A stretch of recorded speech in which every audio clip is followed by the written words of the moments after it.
Hey, brown girl. In a world that is set up to make you question who you are, take this time to reconnect to your greatness and speak to the inner depths of your soul. Your grace is undeniable. Your confidence is envied. You radiate and shine in every space you occupy. It's time to take back your power and remember who you are. Take a deep breath.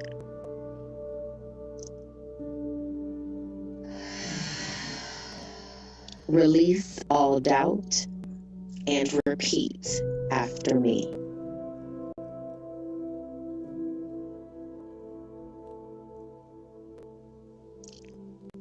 Today, I choose to walk in peace that will not be disturbed.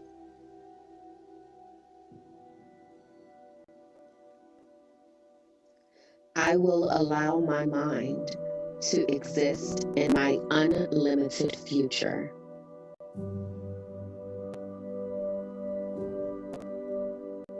I am breaking cycles of trauma on my bloodline.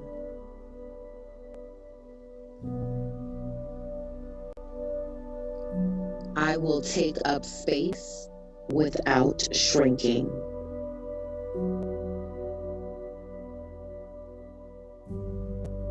My ideas will impact generations to come.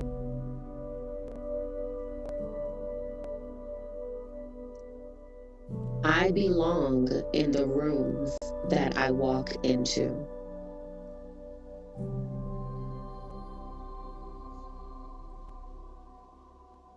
Today, I will effortlessly walk in purpose.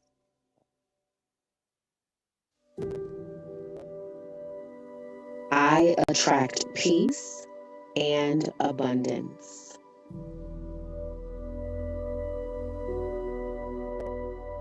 When my feet touch the floor, the day stands at attention.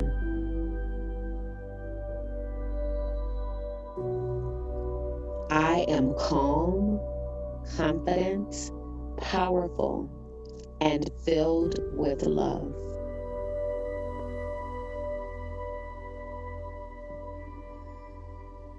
I trust myself to explore the possibilities of my heart's desires.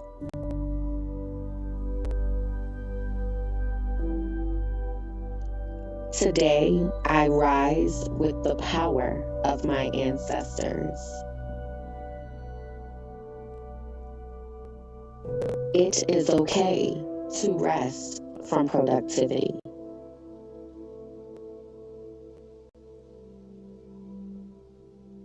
I will live my dreams out loud.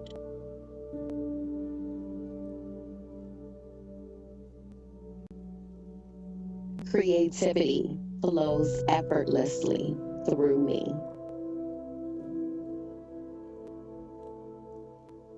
Emotions are welcome in my space and in my body.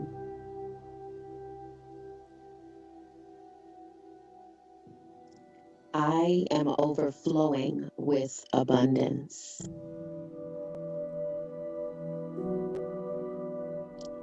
It is time to create again.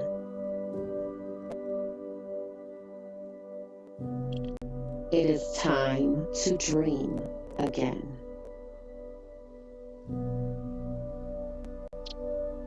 Every breath brings more joy, more peace, and more healing. I belong in every room that I walk into. Radical rest is my birthright.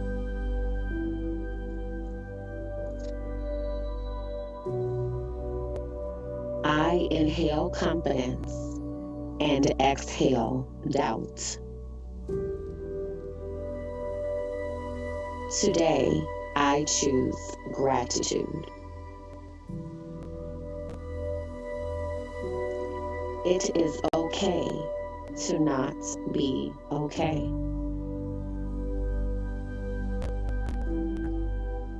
My testimony will be someone else's survival guide. I give myself grace and space on my journey.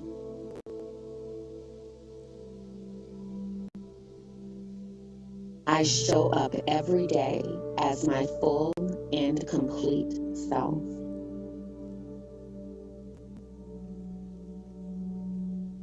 Growth is difficult, but I trust that I am strong enough to do it. I will always be enough.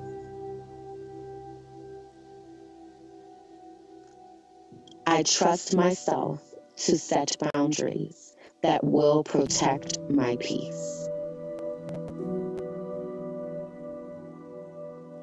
My peace is my superpower.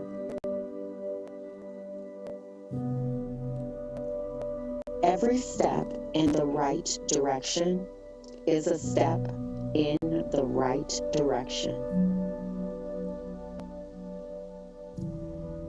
I believe I will receive what I need at the exact time that I need it.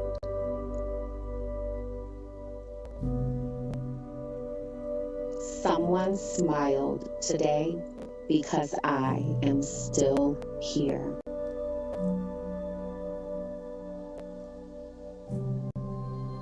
I believe in my ability to do things that scare me.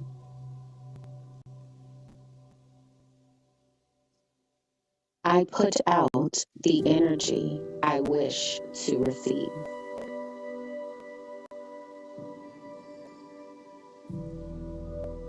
I will stop apologizing for being myself. My mistakes do not define me. I was put on this earth to walk out my unique purpose. I let go of drama and embrace peace. I am attracting people that align with my peace and my joy.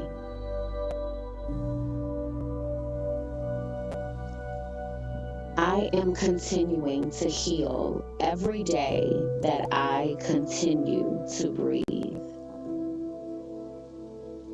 I am confident that things are working out for my good. If it doesn't bring me joy, it isn't welcome in my space.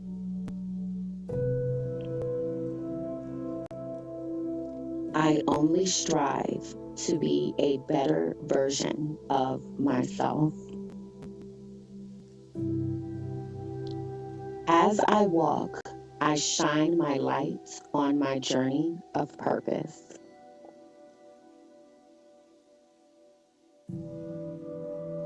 I decide to wake up each morning and choose joy.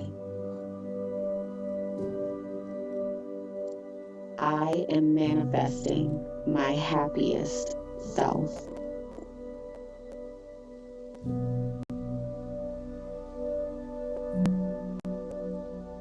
Brown girl, it's time to shine.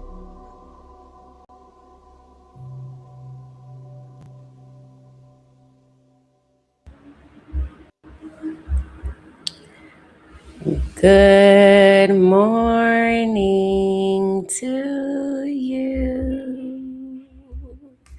Good morning. I am streaming from Restream today, And so I'm getting used to it. I'm saying that just because you're learning along with me and you're learning the different bells and whistles. And also, Naya, there may be times where I point things out, like all the buttons and stuff that I'm pressing. That's the stuff that I'm going to teach you how to do. All right. What's up? What's up? Let me get my things up so we can get started. I needed to do that woosah moment. I usually do this before every Frolicking Truth, but lately I've been between streaming platforms, so I haven't been doing that. So I wanted to try it out today. It also sounded like it was an echo. So I got to figure that part out. But, this is me figuring things out light because I don't really have like it doesn't have to be done by a particular time. It's just something that I'm consistently working on as I get time and as I get help and support and all of that. So, anyway, that's just a little like behind the scenes that's happening in front of the scenes. Because production does not have to be really difficult. It really doesn't. And I feel like throughout the time of this time, I have done it a few different ways. I try to make it as simple as possible. Honest, I spent a lot of my life produced, and I just really don't be on that a lot of times. A lot of times I just be like, I just want to just be, and this is ah. Hey Google, turn off YouTube.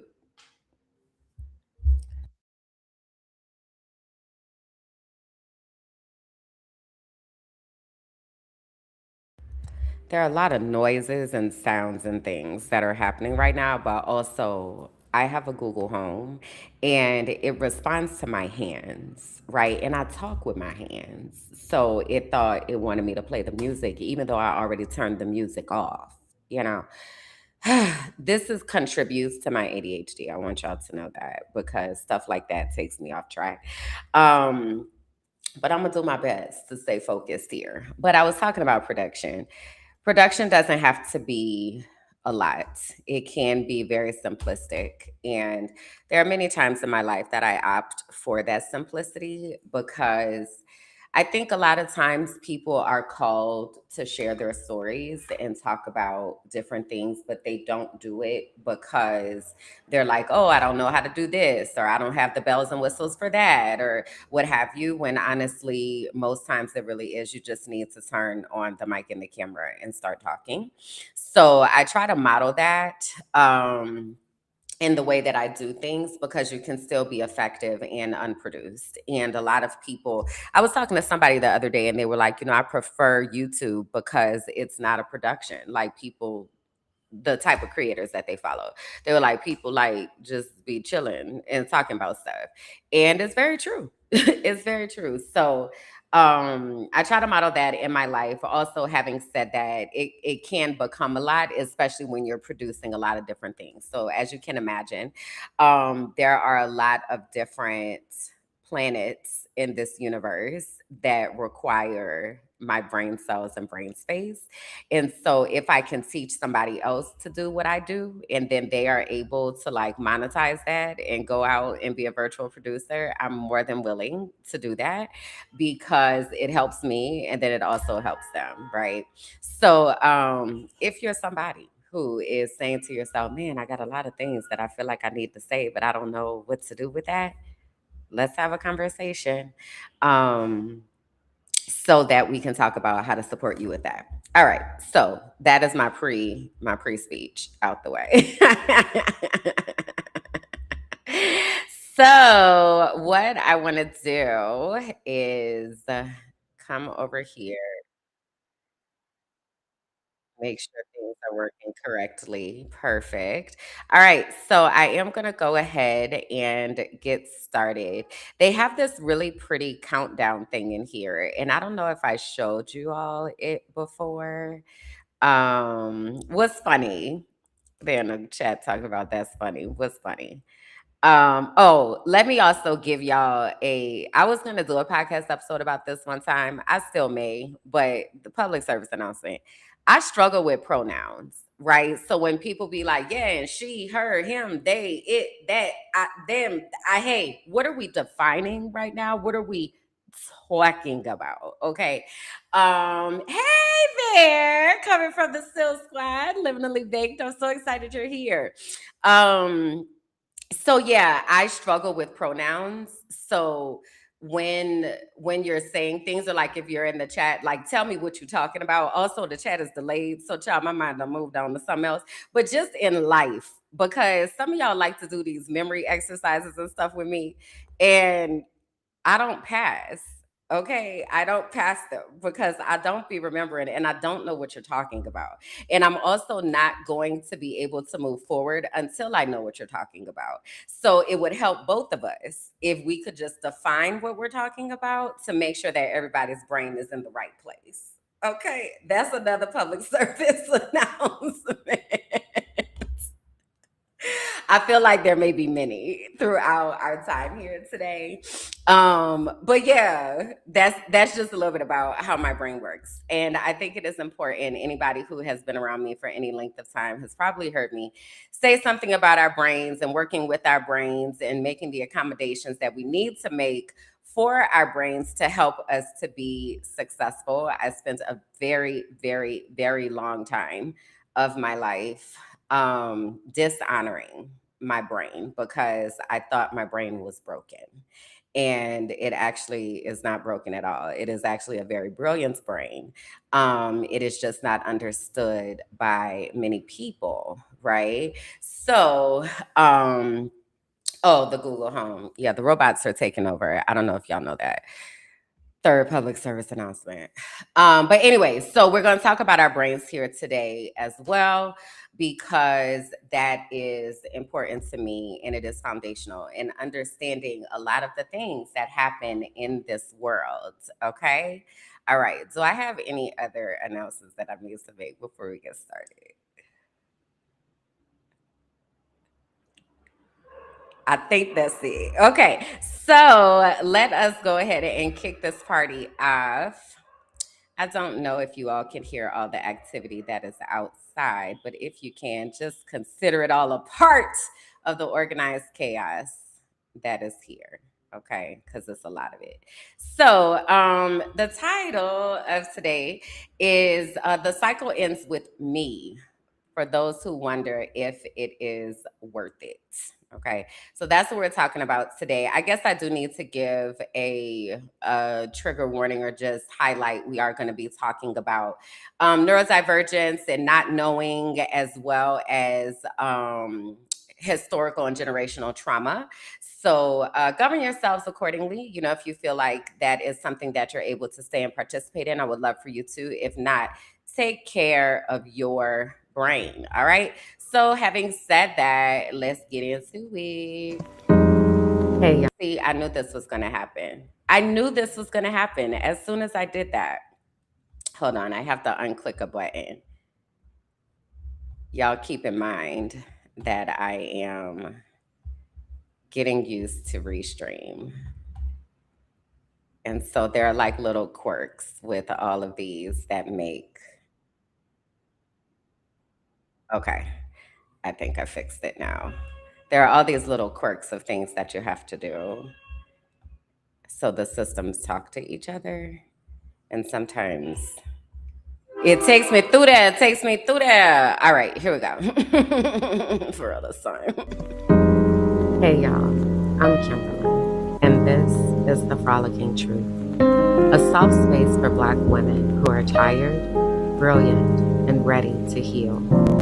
Here, joy meets justice. Hey, brown girl. We calm our Black ass nervous systems. In a world We that is unmask set up and we leave to make behind you whatever question. that is trying to kill us. You're Take seen this here. time You're to safe. reconnect to your And you don't greatness have to do this and alone. speak to the inner depths of your soul.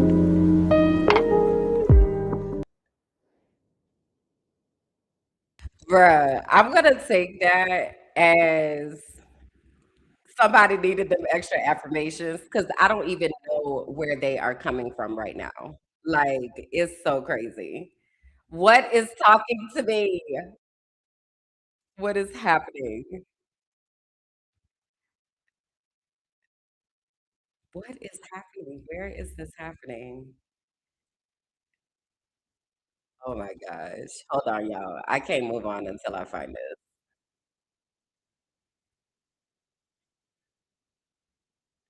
Where in the heck is this at? That is so weird. So I keep wanting to blame weird tech things on Mercury retrograde these days, and it's not. It's not Mercury retrograde at all. But I don't know what is going on. There's a lot of weird stuff that was happening. So anyway, a video was playing, but it wasn't playing, but it was. So then it was talking. It was a lot. It was a lot that was happening. But hey y'all, welcome. I'm gonna start calling this the Organized Chaos Podcast. Um because that's what happens sometimes is it just be a whole lot of organized chaos over here. So I thank you for hanging with me and being a part of it and learning in real time about what happens behind the scenes because it be some crazy stuff. So I'm gonna try this again. I'm hoping and praying that this is gonna work. Okay, so I wanted to give us an invitation to join the archive. The archive is my Patreon, and the archive is a community where everybody is a keeper and you get to decide what you want to keep. There are people in there who are keeping recipes. There are others who are keeping the vibes alive. There are others who are keeping books and authorship. There's folks who are keeping music and movies, right? You decide what you want to keep. It really is what is important to you, and that is the type of keeper that you are going to be in that space. It's full choice how you want to do that. But what happens in the archive is this is a place where we have the conversations behind the scenes about what is happening in front of the scenes. For context, this is in front of the scenes. You see all of this, you see me come here, you see the different things that I'm going to go through today, but there's also a lot that is happening behind the scenes to support the infrastructure. And that's what we do and talk about in the archive. So as I'm going through everything today, you'll be able to see some of the things that we do again publicly and some of the things that we do behind the scenes.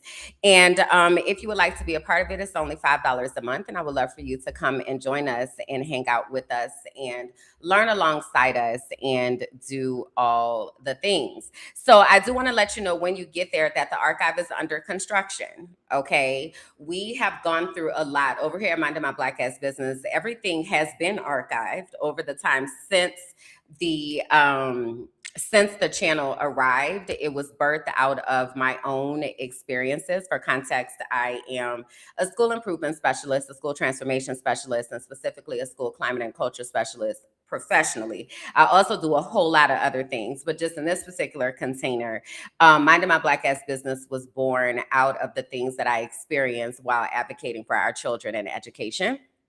And that has evolved into an entire movement and an entire community of people who are committed to disrupting the system in a plethora of different ways. So, again, if that sounds like something that you would be interested in, please do come and hang out with us in the archive. There's a space for you. And if you get there and you say, hey, I would like a space for this, do that. Do that. Okay, do that. And let me support you in doing that. All right.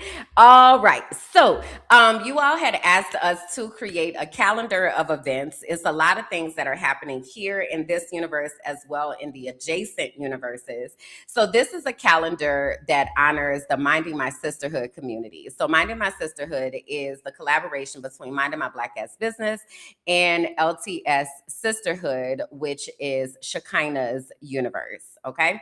So this is our crossover schedule for the month of June. I do want to shout out that Kalanda's birthday was yesterday. Kalanda is my cousin. I'll talk about her in a second. So if y'all have not made it over to talk to Kalanda, make sure y'all wish her a happy birthday, but she'll also be here tomorrow for So You Don't Put Syrup on Your Grilled Cheese. Today we're on the 6th, so we're sitting in the Frolicking Truth. We're here every Saturday at 12 p.m. Eastern. for the Frolicking Truth. So I am always here. The community is always here. And then we have the other things that are here on the calendar that I'm not going to go through, but I recommend that you take a screenshot so that you know what's going on. So, okay. All right. Cool. So I just mentioned Kalanda is my cousin, my real life cousin, and she and I have a podcast called So You Don't Put Syrup on Your Grilled Cheese. If you are asking yourself the question, what did she say, put syrup on her grilled cheese? Yes, I said that. Hey, Sovereignty Library. Um, I said that, yes, and we do put syrup on our grilled cheese. It is something that we thought was normal in our family. Well, we thought that everybody did it. And then we found out that people in other places didn't do it. So then we were like, oh, maybe it's a New Orleans thing because that's where I'm from. And then it turns out it's not a New Orleans thing either. And then we were like, do we just do this at our houses? We kind of think it maybe was just at my house. But this is the thing.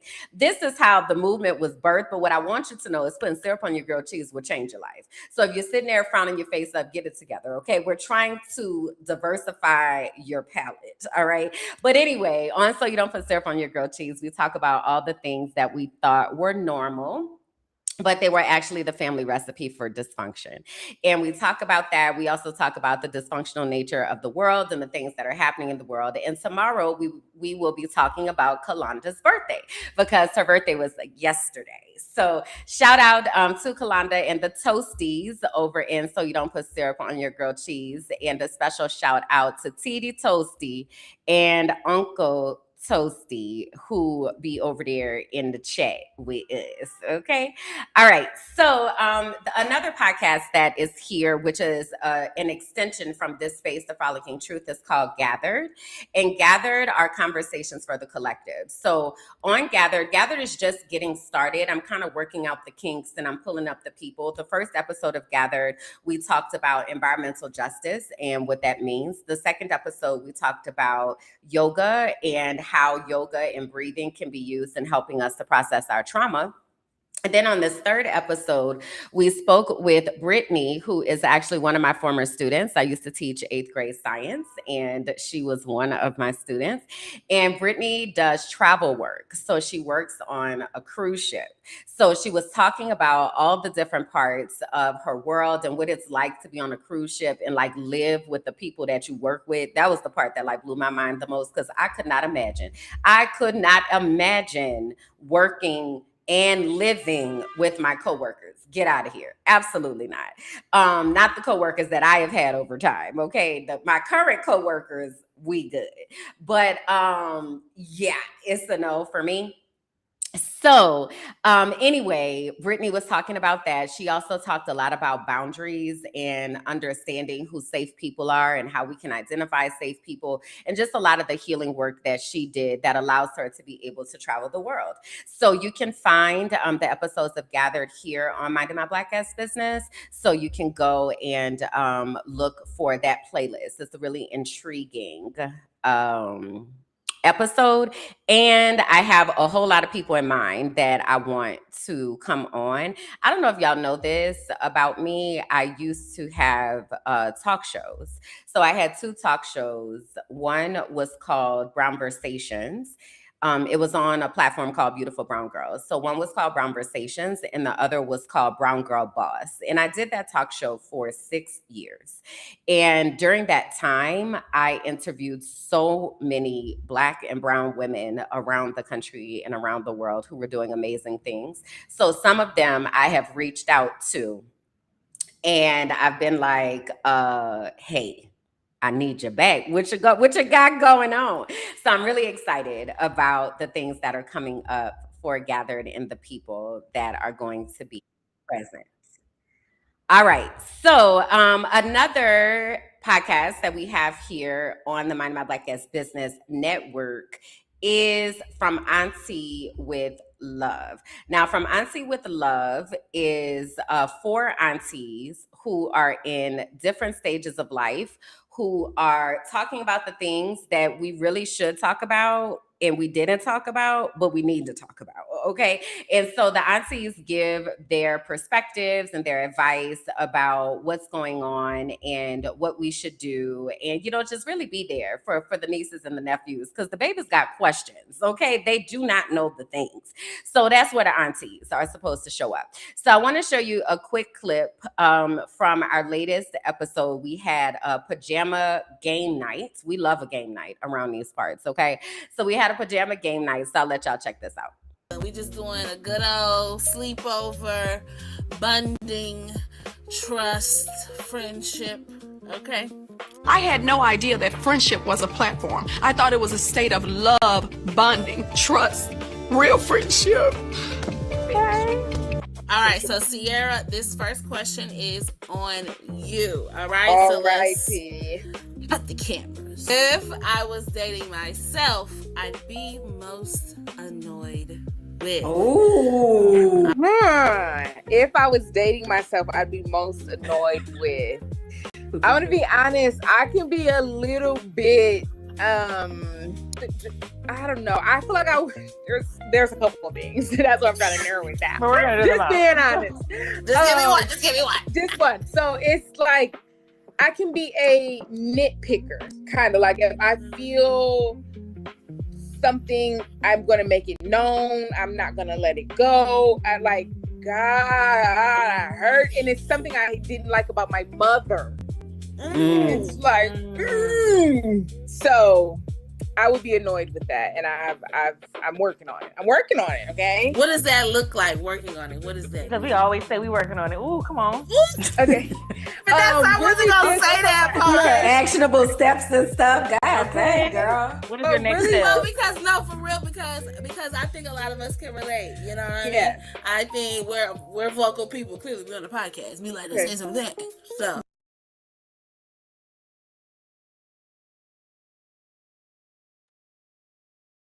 So that is from Auntie with Love. It's a good time over there. You never know what might be said. And so even when I watch the episodes back, I'm always like, oh my God, this is so funny because you just never know what direction it's going to go. So please do go and check that out. Again, there is a playlist here on the channel from Auntie with Love. So one of the aunties that you heard talking there was Vanessa, and Vanessa is the well educator, and Vanessa and I partner with the Healing Circle. The Healing Circle takes place every second Saturday of the month. It's a space for Black women to reconnect to their bodies and their breath. So we always do some type of yoga flow, and then we have some type of like conversation or journaling to cement the things that we unlock during that time. So it's really just a time to come and be and not have to explain the things that we as Black women so deeply understand about each other. So if that sounds like something that you would like to be a part of, you can register by going to tinyurl.com/Black Women Healing Circle. Is completely free. All you have to do is register and be a Black woman to be able to attend. All right. Okay. Next up, Shekinah was another auntie that was there talking, and Shekinah has the LTS Sisterhood. And last night we had our first Fridays event. So every first Friday of the month, we have a girls' night in, and this is a space again for Black women who are just wanting to laugh and kiki. And so last night we did makeup and 90s music trivia. We learned how to do a smoky eye. Okay. And now this is what I want y'all to know is that one, I used to be a model and I used to wear makeup all the time. Two, also, I really didn't know what I was doing, girl. I was doing my best. Okay. So anyway, Shekinah had a makeup artist come in and teach us how to do a smoky eye. And this is the thing, y'all. I was dealing with all sorts of challenges while this was going on. Because number one, I can't see. These glasses are real. This is not decoration. Okay, this is not decoration at all. So I'm trying to see to do what I got to do, and then she's doing stuff on the camera. So I'm like doing this, and I'm like, wait, hold on, sis, hold on, girl. I got to wait. What now? Okay, wait. All right, let me do that. And then I'm like, okay, wait, hold on, sis. It's a lot. It's a lot, but I want y'all to know I got the job done. That's what I want y'all to know. Now that eyeliner was a little crooked, we got to work on that. But the smoky eye and the blending and the ombre breakshicles and things, it was a good time. It was a really good time. So shout out to Shekinah. She does those events every first Friday in the LTS Sisterhood. So you can find those there. And then Shekinah also hosts whimsy events. Girls Night and Live Whimsy events are events that center holistic, herbal infusions, medicinal sustainable practices. And the next whimsy is tea and tinctures. So we are going to be making tinctures that we will be using in later whimsy events. So we'll be baking and we'll be making drinks later on. So we'll have our tinctures already prepared. So in that space, we really talk about what it means to use plant-based medicine and the different ways that we're able to utilize that. So those are Patreon exclusives. So you either have to be in the archive or you have to be in the LTS Sisterhood to be able to access those. But if you're in there, it's absolutely free. And those take place the fourth Friday of every month. We also have Shekinah and I, the season 1 rewatch podcast. This is also a Patreon exclusive space. And in the season 1 podcast, we rewatch season 1 of different podcasts. And so currently we are rewatching Girlfriend.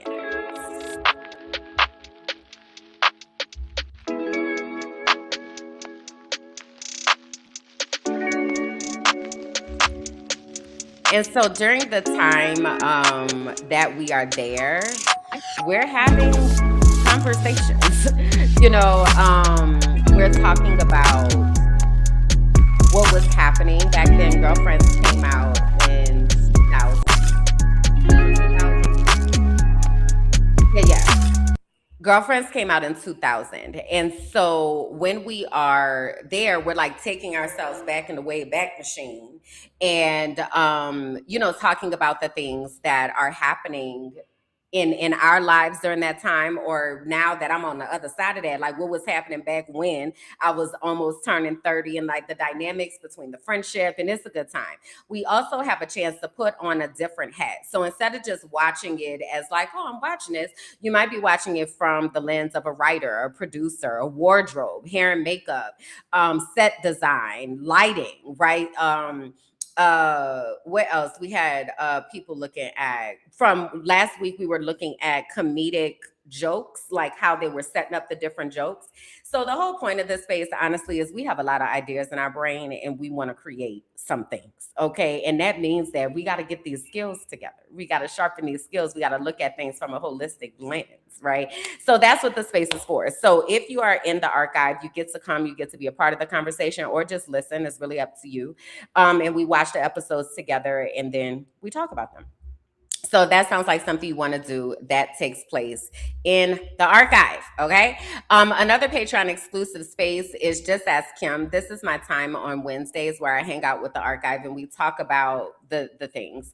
And when I say the archive, I might as well say the inner circle. That is my little collection in the archive. But we talk about what's going on. So this last week, I was telling them about some updates that I got and some things that are happening and some shifts that might have to happen. It was a roller coaster. I was like, I have some good news, some not so good news, and some great news, and even greater news. And so we kind of unpack all of that and talk about the realities of what is happening. And I share a lot about what is happening with me in my life. So if you are like wanting to ask questions or wanting to be able to have that intimate conversation, that takes place every Wednesday at 12 p.m. Eastern. And that is Patreon exclusive in the archive. And the community is there too. It's a great place for you to be able to come and meet people who are doing things that you may want to know about, because a lot of people that show up in my spaces are people that are creatives and people that want to get a message out and want to honor purpose.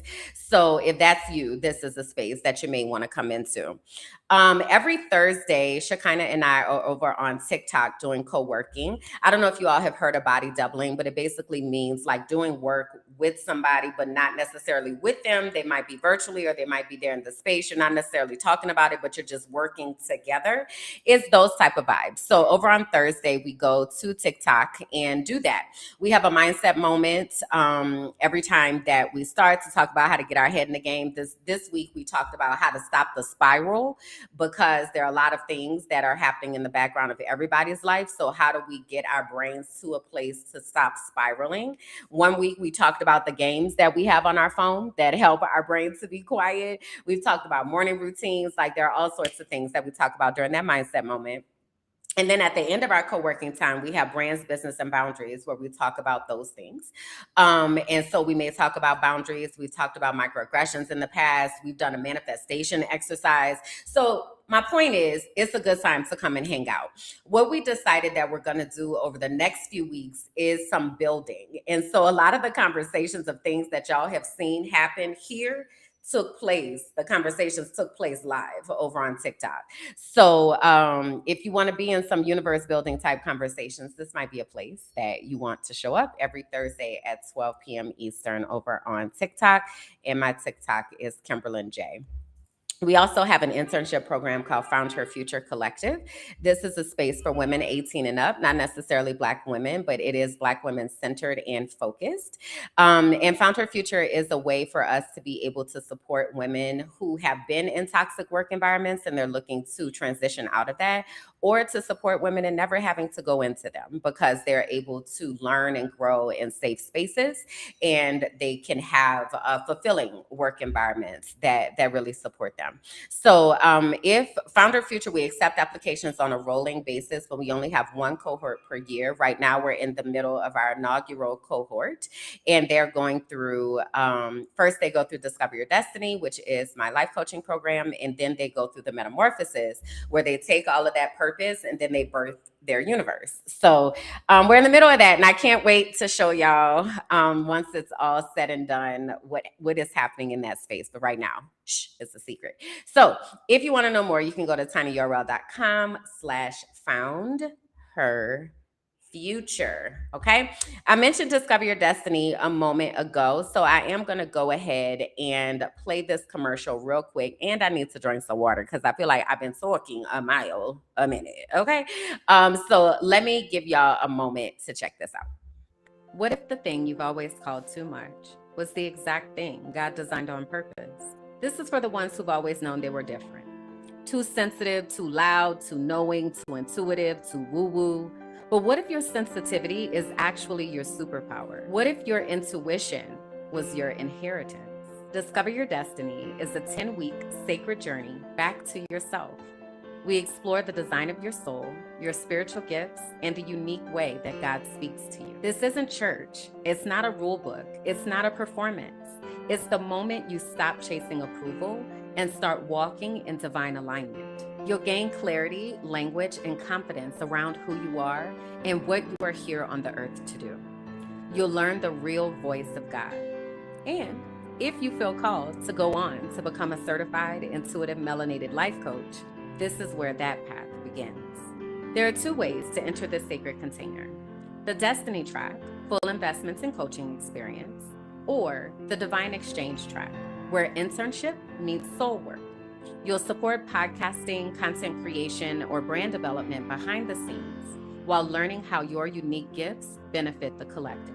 Your knowing isn't a flaw. It's the fingerprints of God. This is your invitation, and I hope that you'll answer.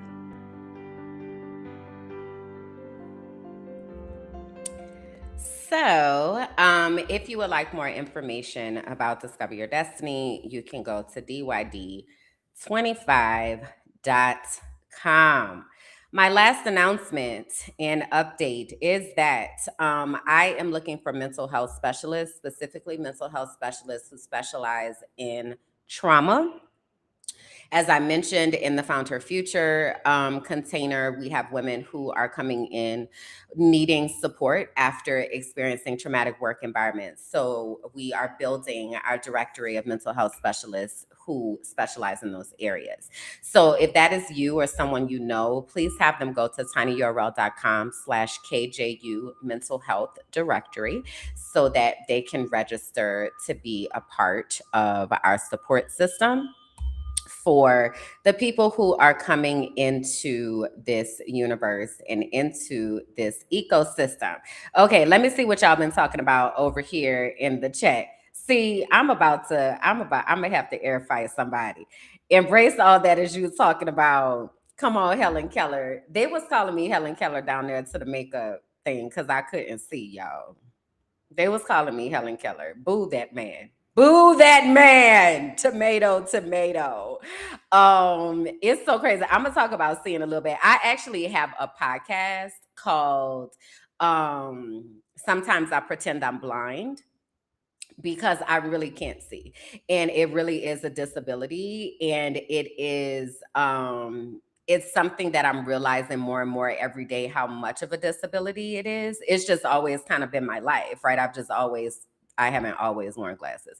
There was a time that they didn't know I needed glasses. I started wearing glasses in 3rd grade, but preschool through 1st grade, I was fighting. 2nd grade, I was fighting for my life, y'all. I was fighting for my life, and nobody noticed. Okay, nobody noticed.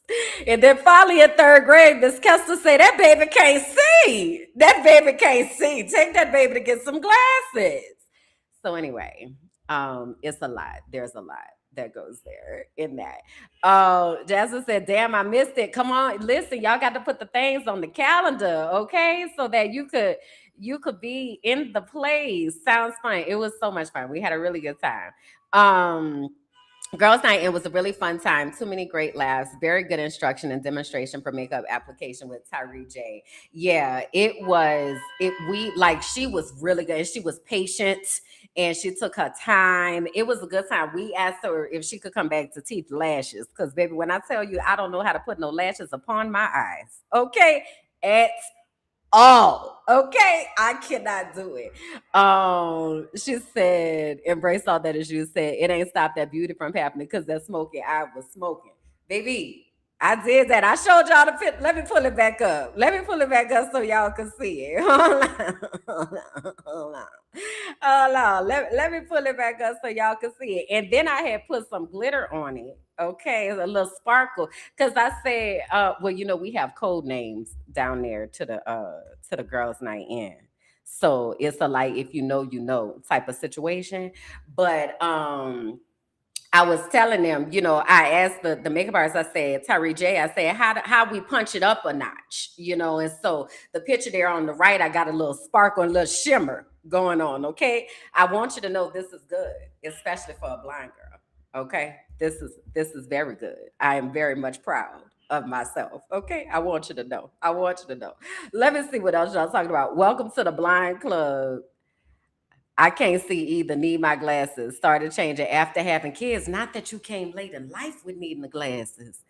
Girl, just to go from seeing one day and can't see the next. My God. Ooh. Child. But I am blind. I'm very, and also, you know what? This is my mini rant. What we finna talk about today. This is my mini rant though, because can't nobody in my family see. Okay. I'm talking on my mother's side, on my father's side. Can't nobody see. Y'all should have known my eyes was gonna need some support at some point now. What is going on? Okay. Everybody got thick glasses. My mama had thick glasses. My grandma had thick glasses. On my father's side, my grandma had glasses. Come on, y'all know I didn't get the right eye DNA. Set your girl up for success. But anyway, I also didn't wear my glasses for a very long time because they felt like they were in the way. I really just wanted to know what it felt like to wake up and see. That has never been my reality, ever. To just be able to open your eyes and you could just see. So if you have that ability, I want you to understand that is a gift and a blessing. And I want you to hold that very close to yourself, because there are those of us who really cannot see. And people like, I'm gonna say this and I'm gonna get off this, but I talk about this in a podcast episode, because people like think it's funny to hide people's glasses. That's not funny. That is called bullying. That's called traumatizing somebody. That's what that's. It's not funny. Like, it really is like, imagine you are having to navigate the world and you cannot see. Like, oh my God, it's a lot. Woo-sa. Woo-sa. Woo-sa. Y'all give me some sunflowers for my eyeballs. So yeah, anyway, we had a good time over there, in all the things, and there are some of you all who relate to being able or unable to see. Okay, I see you. All puns intended with all four of my eyes. Okay. All right. Let me see if I have anything else that I need to share before we get into the things. I don't. Okay, cool. So every time we get into the things, the first thing that we always do is an auntie check-in. And the auntie check-in is the part of the episode where I tell you what's been going on with me. Keeping in mind that this is public facing, so I'm not telling you everything. So if you want the actual tea, you got to be in the archive, okay? But there are some things that I can and always want to be able to share with you all. So the first thing that we usually talk about is Raina. Raina is my hair, and Raina has been having some really good hair days lately. I'm really, really feeling and vibing with this, how do I want to say, this state of the regrow bag, even though we be having some wayward situations that happen, but you just tuck that back in, and you just keep it pushing. But the other day I was missing old Raina. I cut my hair recently because it was a few reasons. One, it just felt like it was a lot. It was just taking me so long. It was just a lot. And I was just like, this is so much. And then the more hair that you have, the more hair products that you have to use. And I ain't have money for all of that. It was just like, listen, we got to cut it down. Okay. And I did. I did a whole dramatic, like I posted it on Instagram. It was a whole thing. And like people in the comments and they're like, girl, oh my God, not you cut Raina. Oh my God. Girl, 2 weeks later, Raina was like, girl, cut who? Cut who where? Because one thing Raina gonna do is grow. So after that, I had to ask myself, and am I gonna keep cutting Raina? Like, am I gonna, because that's also not what I want to do. I also don't want to have to be going to the barbershop and having them, trim me up. I don't want to do that. So then it was just like, you know what? Never mind. She gonna do what she wanna do. So that's what state we're in right now. Raina is doing what she wants to do. Okay. So probably gonna need to wash Raina this week. And then there's like this sweet spot between freshly washed and need to get washed. That's in the middle for like maybe 6 days or so. Is where I'm going for. So that's what's going on with Raina, but I'm proud of her. I've had some really, really good hair days. And so throw some crowns in the chat or in the comments for Raina, because she is that girl. Okay. Also, if you are watching live, can you tap the screen? Okay. I see those hearts come up on the screen. Also, make sure you've liked the video. Okay, like the video. I know y'all be watching and y'all be all like, girl, you a hoot. Also, like that video though, because that helps. Okay. And if you're watching this in replay, please leave a comment about something that I said, because I know I said something that made you think something, laugh about something, or whatever. All right, cool. This is the other update that I wanted to give y'all. Y'all, I have been busy, okay, with a capital everything. I'm talking flashing lights, freaking bold cap, underline, italicized. I have been busy. I am not complaining. I am just stating that I have been busy. And it's all good busy. It's all good busy. Y'all know I had wrote that 4-page letter. Um, y'all may not know I had wrote a 4-page letter. I had wrote a 4-page letter. I'm gonna put the link here in the chat. Hold on. Read the Naya, this is an example of what I'm talking about. Like, this would be something that we'll have on a document, and you'll be like, read the 4-page letter, ding, and then it just shows up in the chat. So that's what I need to make, or need us to make. Read the 4-page letter. Okay.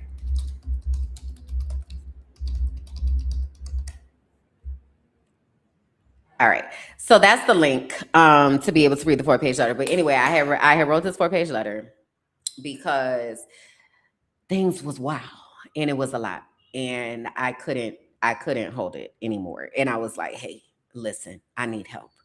And help has arrived, and has arrived from the north, the south, the east, and the west, from all directions. And I'm so grateful.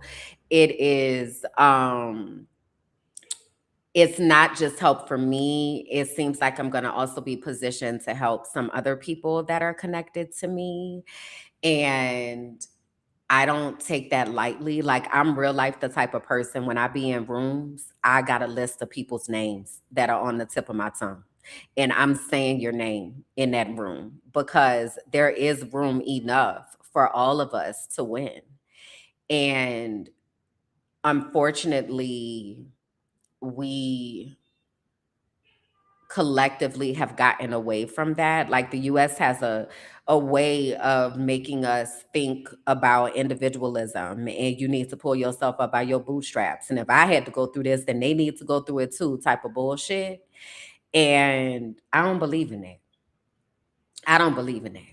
So I'm the type of person, if I'm winning, what somebody said to me the other day, not to quote this man per se, but Jay-Z somewhere says something like, your success is not measured by the fact that you're a billionaire. It's how many billionaires are around you. Now, let me say this. I don't believe that there are any ethical billionaires. I want to be very clear in that. I do not think it should be okay for anybody to have that much money while there are people that do not have homes and food and all of that. I do not. But the point is, the measure of success for me is not what I'm able to access. The measure of success for me is how much impact I left for other people. That's what I measure success by. Okay. So these opportunities that are showing up, I'm like saying to myself, like, okay, this is an education. So this all my people that's in the education box. All right. So let's get all of us in a room, and we're able to talk about the things that we're doing and how can we align these services and all this kind of stuff. So I might have told y'all, I don't remember if I told y'all, if I told the Patreon, I don't remember. But there's a creator that landed in my inbox. Okay, I'm about to say a lot of things. Follow me. So I told y'all, let me not say I told y'all. Let me act like this is my first time telling y'all. Let me do that. I'm a universe architect. And what that means is that I, through my success and through my platform and through the access that I have, I take other people with me through that and help them birth their universes and their things, or further it or amplify it or whatever. Right. And so I told you I used to be a talk show host. So I have all of these people that I know in all of these areas of life. And so I am looking for people always that I can connect and be like, okay, I know who you need to talk to. Let me get you hooked up. I don't hook people up. Like, I've asked, do you have an internship program for people to be a part? Because I know somebody who wants to do what you do. Like, that's what I do. Okay, that's what I do for context. And so in that, when I'm getting access to these spaces, that's what I'm thinking about. How can I make sure that I'm taken care of? And how can I make sure the people who are connected to me are taken care of? And so all of these meetings that I've been having has been that. So there's a creator when I say the universes, I call these people like lighthouses, right? So they're out in different places and they're moving all over the place. Okay. They're moving currently. It's like everybody is moving everywhere around me. Okay. So like someone would move from Australia to Kenya to South Africa to Mali. Somebody's moving from New Orleans to somewhere else. Somebody else is moving within their city, but to a different place. Like people are just moving right now, right? And so the lighthouses, some of them are stationary and some of them move. And so what I know is that the lighthouses that are moving are getting ready for the next iteration of whatever is about to happen and whatever is about to be birthed through them, right? So I said all that to say, one of the lighthouses reached out to me and was like, here's a creator on Instagram. If she's an educator, I think y'all should connect. And so I reached out to her. Well, her video was something like, if you believe that, let me find it so I could even send y'all over there. And this is something else I want to do. So we're going to do this in real time. How about that? Let me get on over here. Her name is Eva Loren. And I'm going to pull up the video that I'm talking about. I'm going to play the video and then I am going to send y'all over there. And I want y'all to go over there and leave her some sunflowers so that she knows that I sent you. Okay, let me find the video. You know what would be easier for me to find it? If I come in here in this chat. That's what's going to be the easiest thing for me to find it.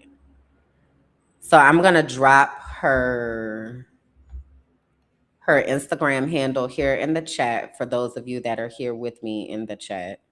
Wait, where y'all at? Y'all over here.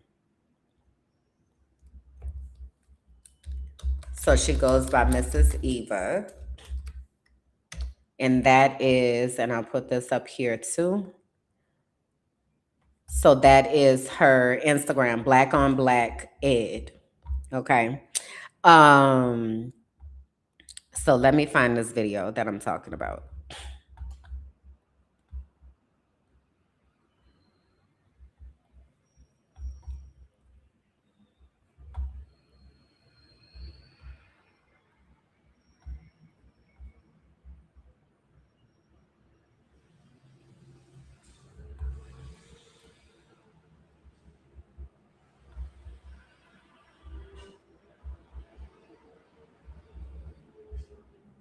All right, so if I put it in here, this should make it come up. Yep. Oh, yeah. All right. I don't know if I have shown this publicly here, but I'm going to show it now. Liberation. If you're a school leader, you believe that education is liberation. If you are... Hold on, let me refresh it. A teacher, you believe that education is liberation. If you're a school leader, you believe that education is... If you're a teacher, you believe that education is liberation. If you're a school leader, you believe that education is liberation. If you are someone who recognizes that the education system is intrinsically harmful, does harm to Black and brown children, and you want that to stop, I need you to watch the rest of this video. I am coming on the internet and I am asking those of you who agree with all the statements that I made at the beginning of this video, because I am still fighting for my life to get people to join the things that I create on the internet to help make their life easier. I want to lead professional developments in schools. I ultimately want to create a school outside of the system completely that gives middle school age all the way up to 92-year-olds, if they want to enroll, to be in the school. But that is something that's going to take some time to build. I have a newsletter and a podcast with over 100 episodes, and I have been on many episodes. I have spoken at a bunch of different conferences, and like making consistent revenue from that work has been so freaking hard, or it has felt so freaking hard. And I feel like part of why it feels so freaking hard is because I've never made this video. This is the video. If you need someone to come to your school to lead professional development on classroom management, engagement, or teachers stepping out of the drain and anger and frustration that they have toward the system, which is real, but want real and practical strategies and support on how to address those things, I am here. And I need you to comment on this video. I need you to DM me. I need you to send this or share this with a school leader, a principal, or someone that you know. If you're a teacher who has not been able to afford something that I have created and you support my work, you think I do great things, but you either didn't know what I did or you weren't sure it was the right fit for you, I want you to DM me and ask me exactly whatever you need to ask me so that I can then tell you whether my spaces make sense for you. I need you to send it to another teacher who might be able to make the financial investment. I need help. And I need help because I know that the work that I do is transformational to the lives of educators. And I want to do that work more often. And I need you guys to help me get to the right people. Please.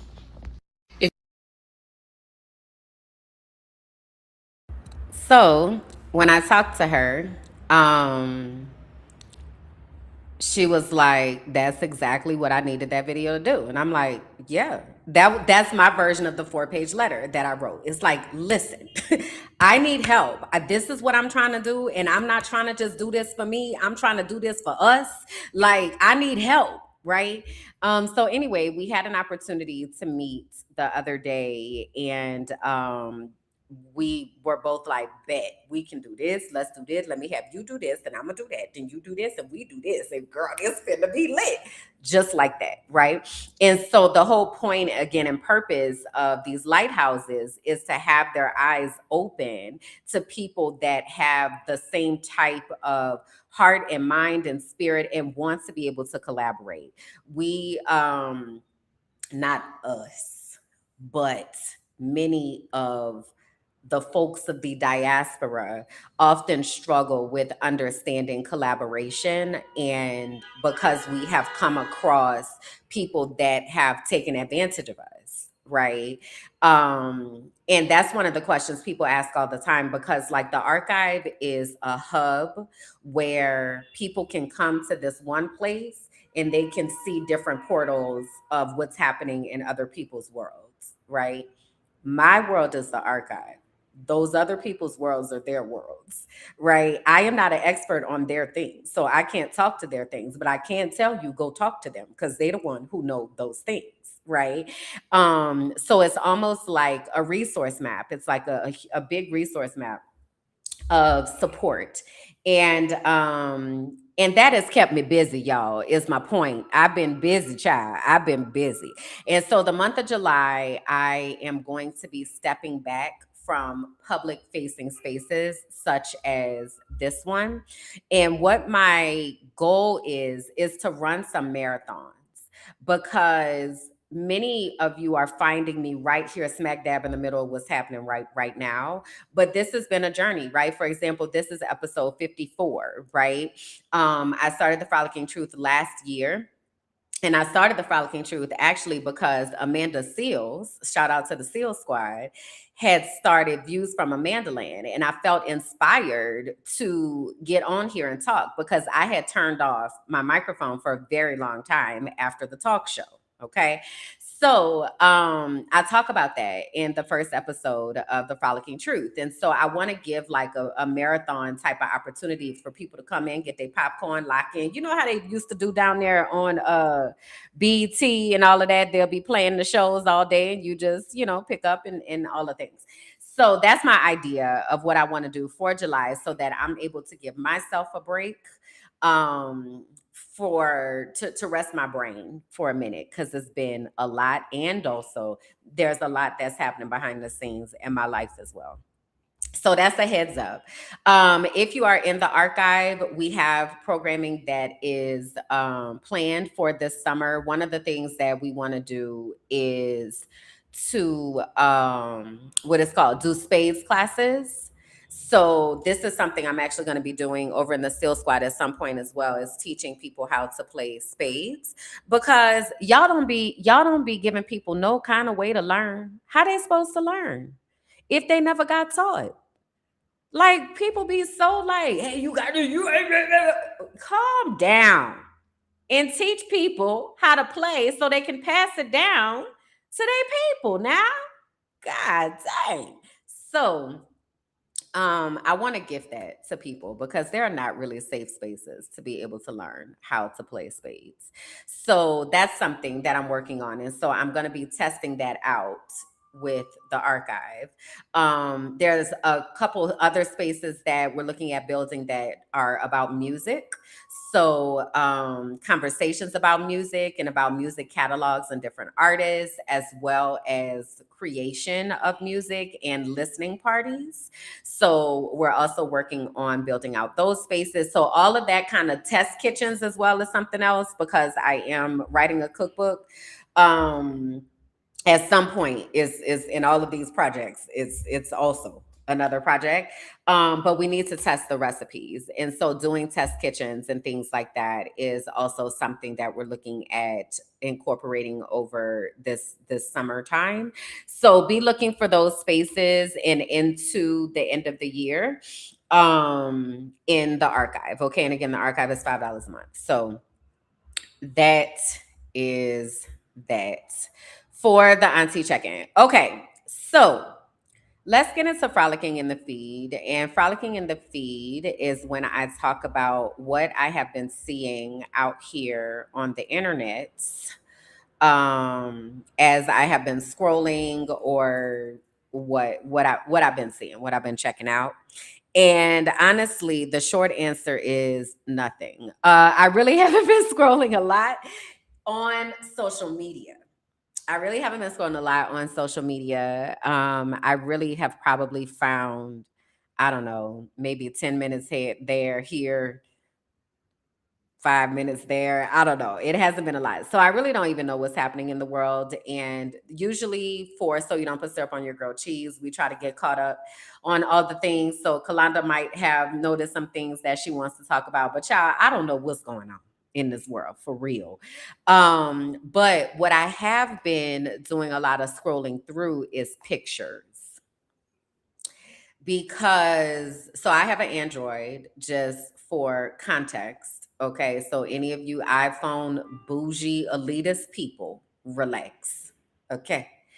But I have an Android and it gives you memories. So it'll be like, this time last year, it just gives random memories sometimes. It don't even have to be a rhyme or a reason. Like sometimes it just be like, here's a compilation of things from about dogs, and then it just gives you these things. So anyway, it had been giving me some memories lately. And it sent me down memory lane. So let me see before I get into this. What y'all talking about over here?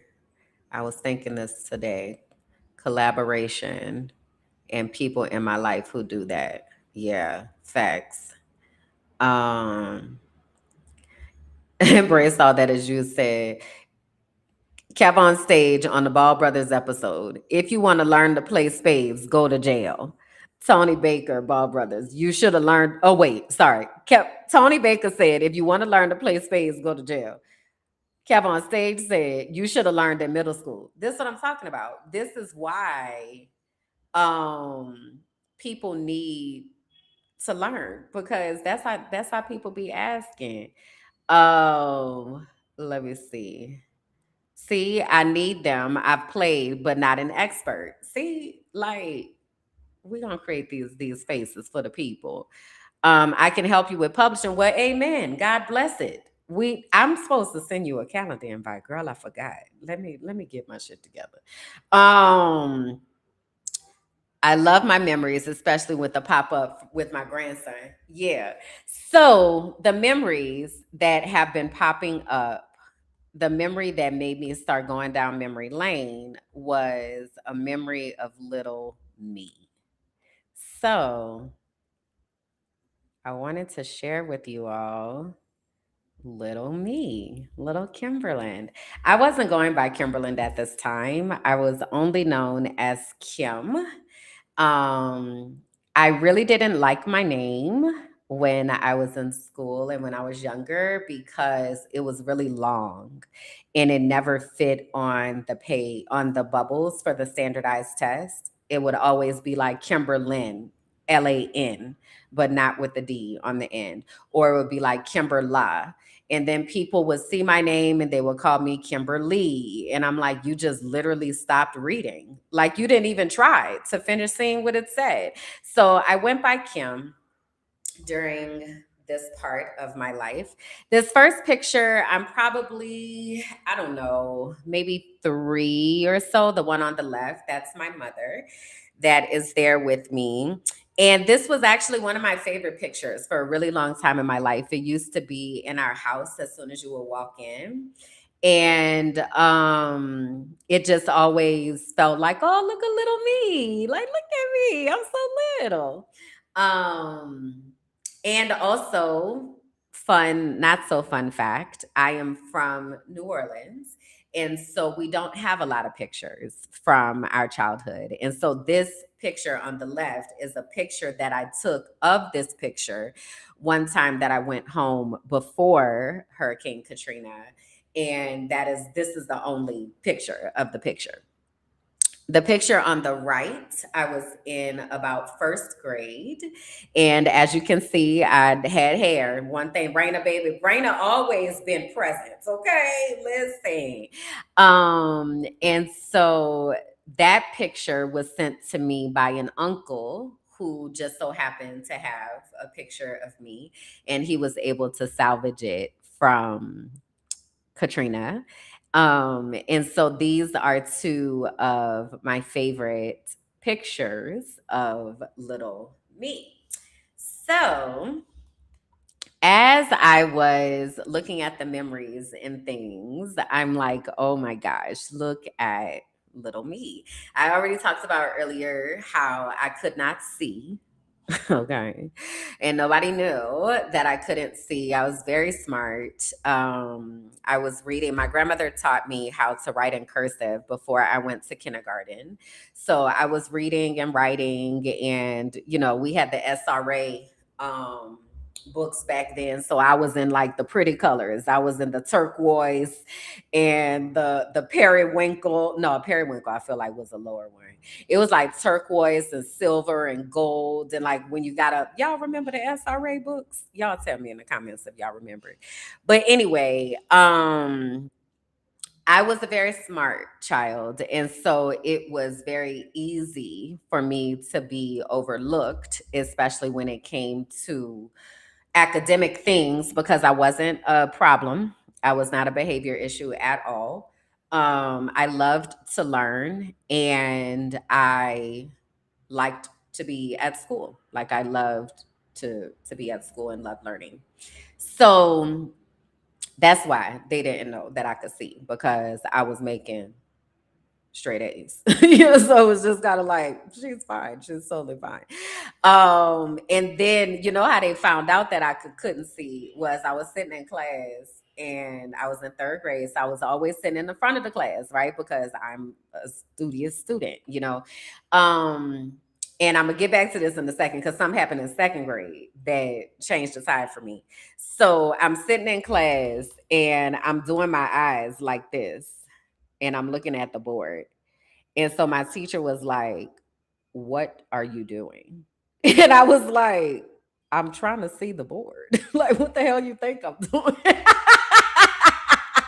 I didn't say that, but my response was very much like, "Girl, try to see the board." And she was like, "Come show me where you can start to see the board. Like walk up to the board and show me where you can see the words that are on the board without doing that with your eyes." And I was literally like right here on the board. And so then she was like, "That baby needs some glasses. Y'all needs to go get her some glasses." And so there are other times in my life, I should have pulled those pictures too, where I have my glasses, right? And I was like very studious. I used to have my glasses. I used to have me a little handkerchief around my neck, okay, button up shirt. Like, I'm not playing with you fools, okay? Sometimes I had a vest on, very preppy, very much. I am here to be the intellectual in the room. Um, it was very funny. How do you look so chocolatey and now you look more like French vanilla? with a little caramel. I'm not trying to be funny. Is it the lighting and stuff disorienting complexion? No, I have been inside. I am fading away. I am historically, I first of all, let's get the record straight. I am a chocolate goddess. Let's be very clear. Okay. Let's be very, very clear about that. I am a chocolate goddess. Period. Also, I can be a darker chocolate goddess. Okay. But I haven't really been outside and I haven't been in the sun. I've been inside for a lot of days. And so I'm fading away. And so thank you for letting me know that because I do need to go get my melanin back. Okay. You feel me? I used to do Sovereignty Library says I used to do the same thing, pulling my eyes thin. It worked for me. Shit. I was like, nah, I could see. I was a squinter when I couldn't see, still am. Yeah. So that's how they found out that that sweet little baby girl could not see. Now, what happened? So in first grade, my mother got pregnant with my brother. And so I have a younger brother. He's 7.5 years younger than I am. Um, and so he was born, I think I had made it to second grade by that time. This is shortly after that we moved into a house. Prior to this, we were in an apartment and we lived life on the brink of poverty. So my mother was always working. She worked at the cable company. We always had free cable. So I saw a lot of things that were on TV because it was a perk of her job. And I got to experience a lot of things because of her job. But it was a perk of the job. We ain't have no money outside of that. So we used to get our food from the food pantry. And because she made too much money for us to get food stamps, but she didn't make enough money for us to have food for real. So it was a really, really rough time, like in those early years. And I just remember I was often hungry, but also my mother was not a good cook at all. And so I wouldn't eat. I knew back then that it was going to take me more than one day to starve to death. Okay. I'm all right. I drink some water and we'll try again tomorrow. I'll go to one of my auntie's house, but I'm not eating this. I now know that I got that tism. And so that's another reason why I wasn't eating some of that stuff, right? So anyway, um it was a rough time until my dad came along. Now next week I'm going to talk about my next week is for Father's Day. And I want to say next week, today is the 6th, so next Saturday is my dad's birthday. So next week is going to be dedicated to my dad and it's going to be dedicated to the fathers. Okay. And I'll share a little bit with you all about that. I also probably should re-release. I have a blog post that explains a lot of this, the background information. I could put that on Substack. That's what I could put over on Substack. Duh. Oh my God. Thank you. Thank you. Thank you. Thank you for that. That's exactly what I can do. Anyway, so next week I'm going to talk about my dad and my father. These are two different people. So I'm going to talk about them. But in the meantime, my dad came along. My dad is my brother's father. So my dad came probably when I was about in kindergarten, first grade. Yeah. And then my brother came. So now transition into second grade. Okay. So before my dad came, it was rough. Okay. Then my dad took over cooking and then things got a little bit better. Again, we moved into a house, like all of that. My impression as the child who was like struggling and very aware that I was a bill. I was very aware that I was a bill. Okay. I didn't want that for my life. I did not want that for my life. And I don't know where this idea came from outside of it was implanted in me. It was as early as second grade. I was having a conversation with somebody, and it might have been my teacher. My second grade teacher also wound up being my eighth grade teacher and my principal. But her name was Miss Schiller. And Miss Schiller, I believe we were talking about being smart or college or something. And I heard about this concept of college. And I also heard that if you're smart, you can get a scholarship so that you can go to college. And I'm sure I had a conversation with my mother and asked her if she had been to college, and she had been, but she didn't finish. The same with my dad, had been, but didn't finish. And then I was like, I'm going to be the first person in my family to graduate from college, okay, in second grade. And so they say to get these things called these scholarships that you got to be smart, and then people will pay you to go to school. That sounds like a deal to me. Okay. And so that's what I did. And that's what I focused on. Around that same time, I learned somewhere of this concept of being a generational cycle breaker. And I don't know if somebody said this to me or if I said it to myself, that I was like, I'm going to be the one to break the cycle.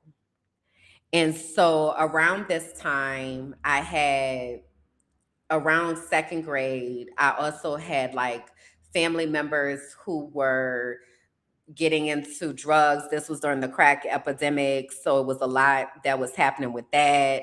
And like, I'm like becoming aware, like of things that are just happening in the world and in our family. And I say to myself, I'm going to be the one to break this cycle because I don't like this. And we don't have to keep doing this. I don't like this at all. Like we can stop. It stops with me. And I thought at the time that was going to be because I was going to have my own family and I was going to have my own children, and I was going to, raise a healthy and happy daughter. And like, because even early then, like it became, especially after my brother was born, my mother was already abusive. I don't know if I said that before. My mother was abusive, extremely. Okay. She was already abusive before my brother was born. And then after my brother was born, she continued to be abusive. And I wound up taking a lot of it so he would be shielded from it.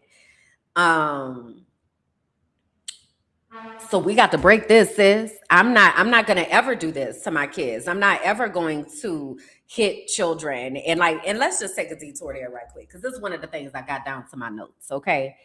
The idea of beating children and whipping children and disciplining children through physical means of hitting and striking children is toxic and traumatizing, incredibly unhealthy, and is an indicator that you have a lot of healing that you need to do from your own trauma and upbringing. Okay. If you can't say amen, say ouch. Because that practice is directly connected to the trauma that our ancestors experienced during chattel slavery and being dehumanized. There are times in my life where I had to go pick switches. A switch is a branch, a tree branch. And then the ones that they want are the ones that are less mature so they could whip. And when you do like this, it makes a sound. You hear. And so then you hit a child with that. Extension cords, belts. That's not okay. We talk about brain research a lot over here. Matter of fact, let me pull up the beautiful being footage to talk about brains and what happens in our brains when we grow up in those types of environments. The brainstem is the part of the brain where the fight, flight, or freeze response lives. And it works with the limbic system where the amygdala lives and activates our fear response. This is called our downstairs brain. The questions that the downstairs brain asks are, am I safe? And am I loved and connected? If my primary caregiver, who is charged with loving me and ensuring that I grow up to be a healthy and whole human being, is brutalizing me and abusing me, I am not safe, nor do I feel loved and connected to that person. So guess what? It is very difficult for me to be able to do is access the part of my brain where I say, what can I learn? What can I create? How can I be free? I think it's important for us to know that. And if I'm gonna say this with my whole chest, if you're feeling offended, I need you to. I need you to. Because it is a practice that is carrying down generational trauma and dumping that trauma on innocent children. Now, that doesn't mean that there are not ways to be able to discipline or to be able to teach different behaviors or be able to teach critical thinking or be able, because a lot of the stuff, though, be honest, a lot of the stuff people be disciplining their kids for, physically punishing their kids for, is normal shit. They 3 and 4 years old and they won't sit down. Yeah, because 3 and 4 years old, they got energy and they're trying to discover the world. So you done beat them into being afraid to even be who they are because you don't have the skills that you need to deal with your own trauma. So that's what happened to me growing up. I've had that exact same experience, Jasmine. She said, I've been whipped with an extension cord in the tub. Ouch. I often got whippings in the tub. And they do that so that it can hurt more. Y'all don't, yep. Okay. So anyway, that is the type of environment, right, that I grew up in. And so I say it for myself, I'm breaking this cycle. I don't like this. I don't want to do this. I don't want anybody to feel this way. And so from 8 years old, I didn't really have the language to say it, but I knew I was on a mission. I knew. Things cannot stay this way. There are patterns that have to be broken. And so that means I'm going to have to do the work to figure out how to end this cycle. And that is what my life has literally been dedicated to, of honoring the humanity of children specifically, but of people who have been historically more marginalized, people who have experienced harm, people that are healing, like being able to extend grace. And that started with being able to extend grace to myself, because I had that same type of conditioning because that was done to me. So then I had to go through a process of saying, I really need to unlearn what this means. And what I want you to know, for those of you who know that you are cycle breakers, it is one of the bravest choices that you can ever make. And it is also one of the loneliest choices that you will ever make. And it is also so worth it. It is so worth it. But it's not easy.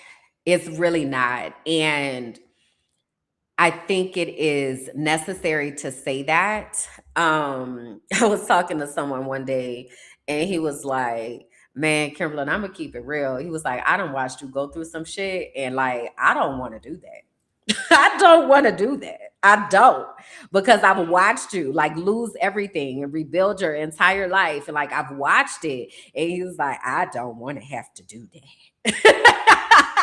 And that's so real. Like, that's so real because it's not easy. It's not, but I know that this is my purpose. And I know that my spirit, the spirit that I know that I got, would not have signed up for this life if it wasn't worth it. I would not have. Like I would have done something else, you know. And so me choosing to go through the different experiences that I've gone through, and mind you, I've only told you a little snippet just the other day. Just drop a little snippet. I'm gonna release these blog posts though, so y'all can understand. But my spirit said, I'm going to, even though those times are going to be incredibly difficult, I'm going to go through that, because I know on the other side of that, not only am I going to free myself, I'm going to help other people to be able to free themselves. And as I said earlier, success for me is measured in impact and legacy. And how many people was I able to help through the things that I experienced? How many people was I able to save them an experience that they didn't have to go through? Because I was like, hey, let me tell you what happened down there to the such and so, just so you know, right? And that's something that is really, really, really important to me, because I didn't have anybody to do that for me. I haven't really had anyone in this healing journey that was like, okay, first you do this, this, and this, right? So I've had to go and find those people. And so over time, God has brought those different people into my life to be able to make a deposit, or to be able to get me to consider things a little bit differently, or just to confide in me about what they were experiencing. And then I started asking myself questions. For example, Awen Jasani was one of the first people to share with me that they were neurodivergent. And I remember like being like, huh, okay, interesting. And then I thought, I see a lot of myself in you. So if you're neurodivergent, I wonder, I actually found, I was looking at something the other day. So Awan Jasani also is one of the certified intuitive melanated life coaches that graduated in 2023. In the IMLC certification, there is a bias interrogation plan that has to get done, because again, it's important to me that people are interrogating their bias and looking at the places that you have blind spots, and actively setting a plan in place to be a better human to other humans. That's important to me. Okay, so if you coming through this certification program, you're gonna need to tell me what you're finna do. Okay. Anyway, I had written one myself. And in what I said, I was like, I want to understand what exactly is autism. What does that mean? What does that mean for me? Have I always been autistic? Like, I want to know more about my brain. I want to understand what is happening. I wrote this in 2023. And I set that goal. Like, that is something that has been at the forefront. I'm trying to, I'm listening. I'm listening to you. He's here in the chat. He said, I love that you use my title and name. You're gonna have to explain to the people what Alwyn means. But yeah. So I'm saying all this to say the major part of breaking that cycle is choosing to say, I am going to go on this healing journey, and I'm going to choose to be the one who stands in the gap between what was and what will be moving forward. And that shit hard. So it's important for those of us who are standing in the gap to find each other, so that we can support each other. Because while we may not be going through the same thing, we are having parallel experiences where we're able to show up in support of one another. I be talking about y'all. I need y'all to know I be talking about y'all to each other. And I would like for y'all to meet each other. They're in the chat making connections like, that's you. I need y'all to talk to each other. Okay. I need y'all to meet each other, because I'm talking to you about each other to each other. Okay. And if you're watching this and you're like, dang, I want to know what's going on down in the chat, you got to come on into the live chat when we're here, because there are people here. So the last thing that I want to just really talk about and drive home is, when you choose to do this healing work, you also have to be prepared for people not to understand and for people to leave. Some of the other scrolling I was doing was I was looking for some stuff, because there have been some things happening in Tampa in my old school district. And I said to myself, I was like, I used to have a whole life in Tampa. I used to have a whole life in Tampa. I had a house and a dog and a going to work every day job. Like I was living a whole entire life in Tampa. And when I tell you I left that whole life behind, left it all the way. So I've been kind of like revisiting some of those spaces, and it's so interesting because I'm like, it feels so distant in the past, and it feels I had to leave there. I have shared before in different spaces about this pastor that I had when I got called into entertainment. And I told her that I was leaving the church because I was going into entertainment. And I was like, I don't know where God is going to take me, but I know that, this is what I'm supposed to do. And she said, God don't want you in the wilderness.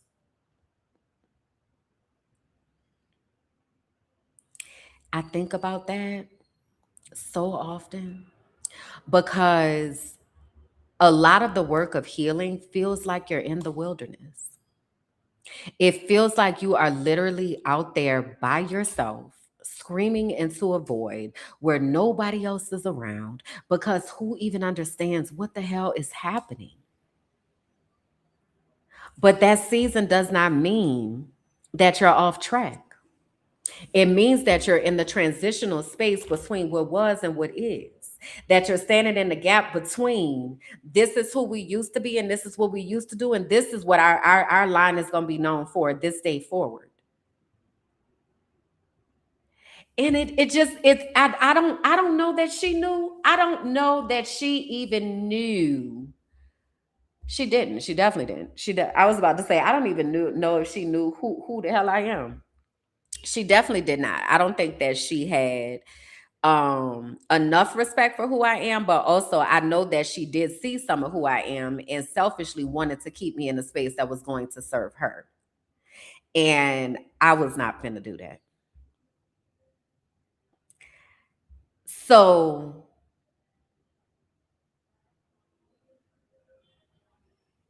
the reason why I talk a lot about understanding God for yourself and having a personal relationship with God for yourself is so that people cannot make you or demonize what you're doing and make you think that you're out of the will of what you're supposed to be doing on your life's purpose journey because they have an ulterior motive.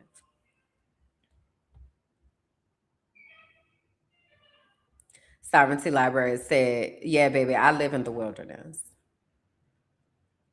Sometimes we got to be in the wilderness to get away from everybody else so that you can hear what God, what spirit, what is inside of you that needs to come out of you for this next level of your life. And that transitional place is not a place that you're outside of the will of God. It's a place where you are connecting more deeply. Also, it's lonely. It's lonely. That's the real of it. It is. And sometimes it feels like it is like gonna be forever. And it's not. And I know when we're in the thick of it, especially when we're just starting it, it's kind of like, yeah, I hear you saying that, but I don't know if I could make it till then. And that's why I go back to this idea and this concept. Like my spirit chose this journey because that means that there's something that's great on the other side of this. And so I want to be here to see it. I want to see the promised land, if you will, But in the meantime, how are we supporting ourselves so that we are able to remember I'm on a journey. This is not my final destination. This is what I am moving through. I'm collecting lessons.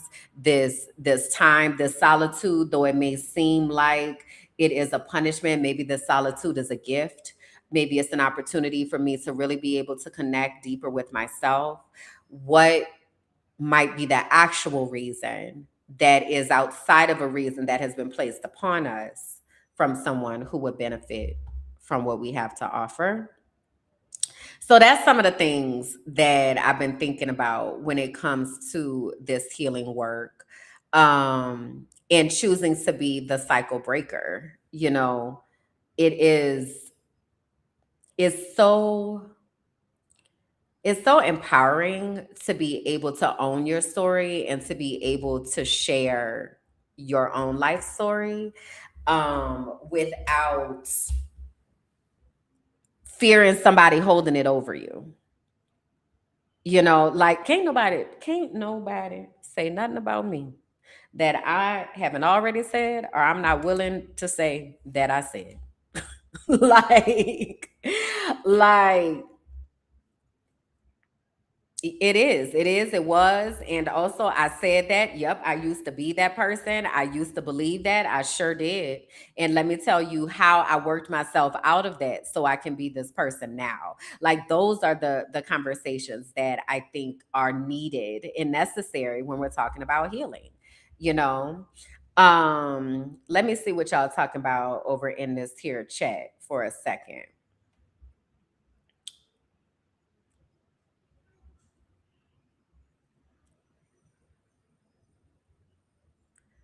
Okay.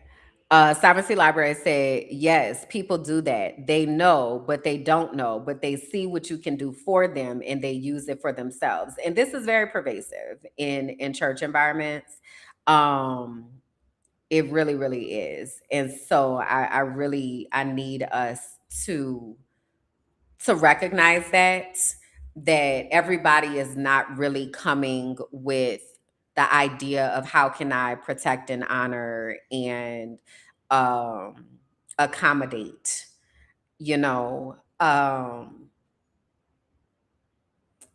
for me that frames a lot about where humanity sits in those spaces, because I'm a whole ass person with a whole lot of things that come with me. And so is there space for me in this space, you know? And every space doesn't align for everybody. That's the other thing I need you to know. And that's why I'm also very vocal about the things that I believe in my healing journey, because if people do not see themselves aligning, I want them to go. I want them to go, because I am the literal definition of I'm talking to who I'm talking to.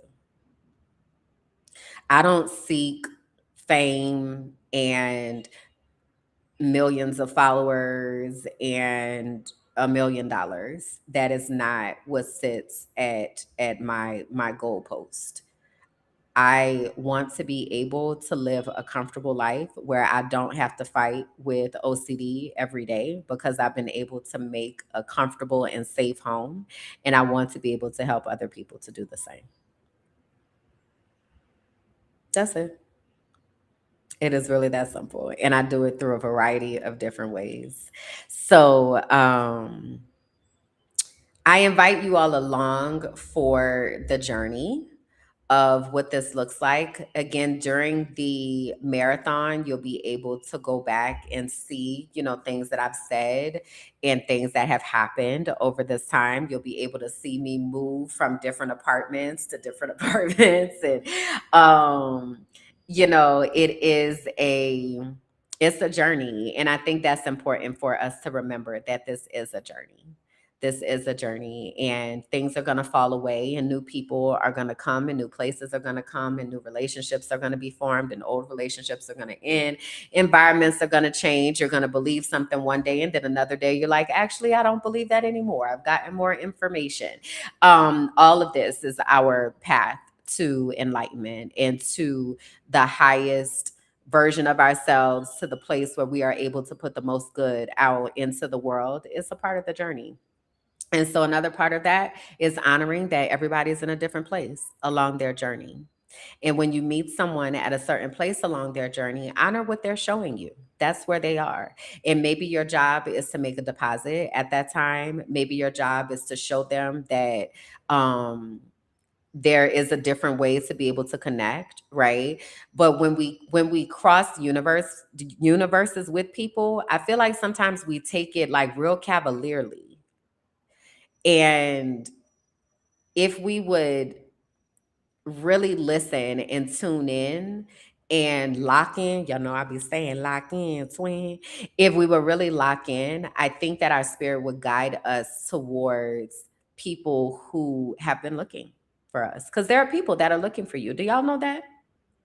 Do y'all know that there are people that are looking for you? There are people who are literally somewhere saying to themselves, Jasmine, I know you have a nonprofit. It's like they're for single moms, and there's a single mom somewhere saying, I just need help. I just need somebody to know that I'm here. She's looking for you. There are people who are saying to themselves, I just want to be able to know what books to read and where to go. Like, I just want to be able to skate. I just want to be able to know how to do this thing. There are people that are looking for y'all. Okay. So when you are crossing paths with people, recognize when those are divine meetings that are happening and divine encounters that are happening, because they are, especially if you are around me and people that are around me, because that's the kind of things that I talk about with people who are around me. Is we talk about what you putting out into the world, what impact are you making, like how's your spirit feeling, how's your heart feeling. Like, when I be meeting with our people, we be like, hold on, let me pull up this feelings wheel and let me see what I got going on down here to the spirit, because I want to answer you. I want to answer you with emotional integrity. So let me see, do you have people like that in your life? If you don't, let's find some of those folks. Let's come into a community where people actually are concerned about each other's spirits, because we cannot do this alone. And I know that is the programming that we have received, but we cannot do this alone. We can't, and we're not meant to. By Sovereignty Library, get your rest, please. So yeah, that is what I wanted to depart and deposit. So I do have some soul work for you all. And your soul work is an opportunity for you to take this and go a little bit deeper into your spirit about how you might be able to apply these different things.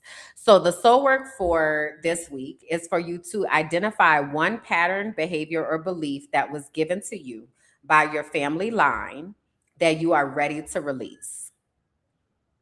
And you're going to write that down. It could be anything. Okay, it could be anything. It could be that my hair is hard to manage. It could be that I eat too much. It could be I cry too much. It could be whatever. So one pattern, behavior, or belief that was handed down to you by your family line that you're ready to consciously release. You're going to write that down. And then I want you to name where it came from and the hands that it passed through before it reached you. For example, a belief is whipping kids. Well, that has passed through all of my grandmothers, right? So you're going to write that down. And then you're going to write down what you are choosing to replace that with moving forward. So maybe instead of whipping kids, we say moving forward, I am going to practice conscious discipline, and I am going to have conversations with my children about what they are thinking.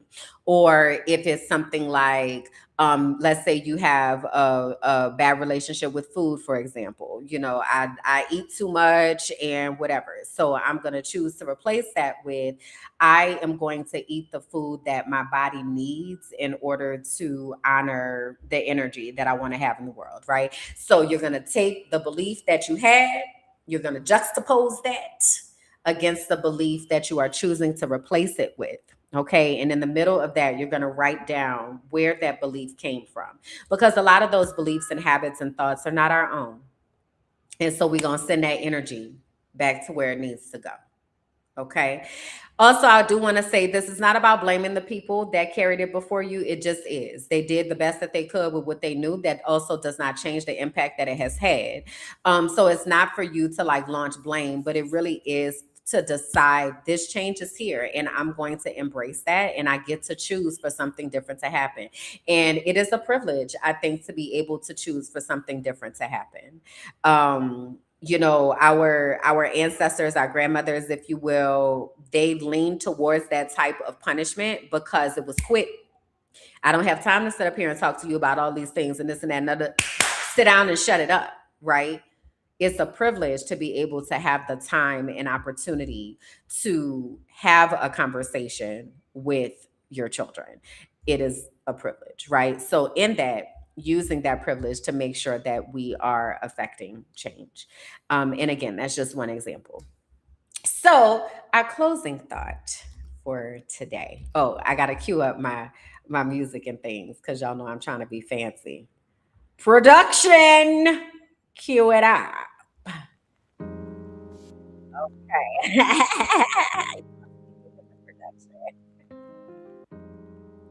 I be doing a little something for the people, and I can remember to press the buttons. Anyway, so my closing thought: I knew y'all as early as 8 years old, what my purpose was, and I'm grateful that the little me trusted what she felt. I'm grateful for the lonely times and recognizing the judgments that came about and the people that left. This is lonely work, and I still am grateful for that because the relationships and spaces that were built around the old version of me were able to shift when I chose to make a conscious choice to heal. So, in between all of that, I have been able to stop and remind myself that there is nothing that is wrong with me. There was never anything that was wrong with me. I'm not broken. You are not broken. We are sacred beings that have chosen to do the unglamorous work of unlearning generations of harm and remembering love. Tarana Burke is the founder of the Me Too movement, and I found a quote from her, and it says, "Sometimes I wake up and have to remind myself there is nothing wrong with me. I have patterns to unlearn, new behaviors to embody, and wounds to heal. But there is nothing wrong with me in the core of who I am. I am unlearning generations of harm and remembering love, and that takes time." And that's what I want you to know. It takes time, y'all. This is a journey, okay? This is not a sprint. This is a journey. It's going to take time, and it is also worth it. So, as you're along the journey, I encourage you to do your best to document the journey, to leave the things behind for those who are coming behind you so that they are also able to understand the steps that you took to make sure that they have a life that is different than your own. So as you stand in the gap between the generations behind you and the generations that are ahead of you, I also ask you to stand with gratitude that you had the strength and fortitude and willingness to be able to do the work to change your generation and your generational cycle. Okay. So that's it, y'all.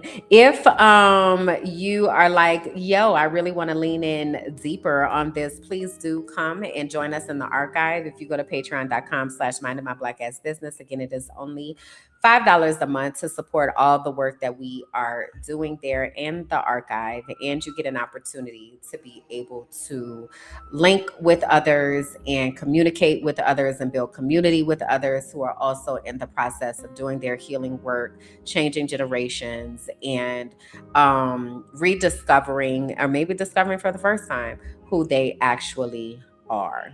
All right. So if that feels like something you want to do, please do come and hang out. If you can't do the $5 a month, you can join for free and you will be able to still get notifications of the things that we're doing. And then when you have the $5, you can jump on in. All right. So I'm Kimberland. It's been an amazing time, and I'm so glad that y'all came to hang out with your girl. All right. I'll see you next time on the Frolicking Truth. Bye, y'all. Oh, wait, I gotta turn this music off before I do that. Just kidding. Fade that out. Ow. Boom. All right. Here we go.